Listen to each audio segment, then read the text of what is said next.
Les éoliennes font aujourd'hui partie du paysage. On les retrouve dans nos campagnes, le long des autoroutes ou encore dans des parcs d'activités économiques. Et on peut dire qu'elles font parler d'elles, parfois en bien, parfois en mal, surtout quand il s'agit de leur remplacement. Mais en fait, comment fait-on pour choisir le lieu d'implantation de ces éoliennes? Et surtout, comment fait-on pour limiter au maximum leur impact sur la vie des riverains, sur le paysage et sur la biodiversité? L'équipe du Zoom a mené l'enquête pour vous. Allons tout de suite à Tournai-Ouest.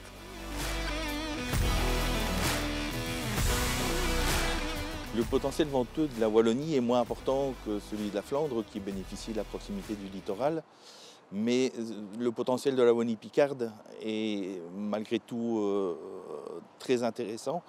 Et c'est ça qui justifie le développement de nombreux projets éoliens dans la région. Des projets indispensables puisqu'à l'horizon 2030, la production éolienne en Wallonie devra fournir plus de 60% du total de la production d'électricité renouvelable. Un objectif wallon et européen qui exige que tout le monde s'y mette. Dans un projet éolien, la priorité, c'est la concertation avec les communes concernées et les riverains du futur parc éolien. On aborde tous les aspects du projet en détail lors de séances d'information qui sont une obligation légale. Le lieu d'implantation, le type d'éolienne, la distance par rapport aux habitations, l'impact sur les oiseaux, l'intégration dans le paysage, voire des questions plus générales comme le prix de l'énergie. L'objectif, c'est de trouver un équilibre entre la qualité de vie des habitants et les besoins du secteur de l'énergie, tout simplement. Cette démarche participative permet aussi de mieux choisir où seront implantées ces éoliennes, en respectant les nombreuses règles contraignantes pour que les parcs éoliens s'intègrent harmonieusement dans notre paysage. On veille à limiter la dispersion des parcs éoliens et à réduire les nuisances. C'est pour ça qu'on installe les éoliennes le long des autoroutes, le long des voies de chemin de fer ou encore dans les parcs d'activités économiques comme par exemple ici derrière moi. Et oui, les nuisances sous toutes leurs formes font évidemment partie de l'équation. Éloigner les éoliennes à au moins 500 mètres des habitations est une obligation, mais des procédés technologiques ont aussi fait leur apparition. Les éoliennes sont équipées d'un shadow module par exemple, qui permet d'arrêter automatiquement l'éolienne pour limiter l'effet d'ombre portée.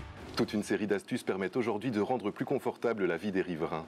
Nous avons parlé du shadow module, mais nous pouvons aussi modifier la vitesse et même la forme des éoliennes pour les rendre plus silencieuses. Et puis n'oublions pas non plus la question de la biodiversité. Préserver l'environnement et la biodiversité fait aussi partie des priorités lors de l'installation de champs éoliens.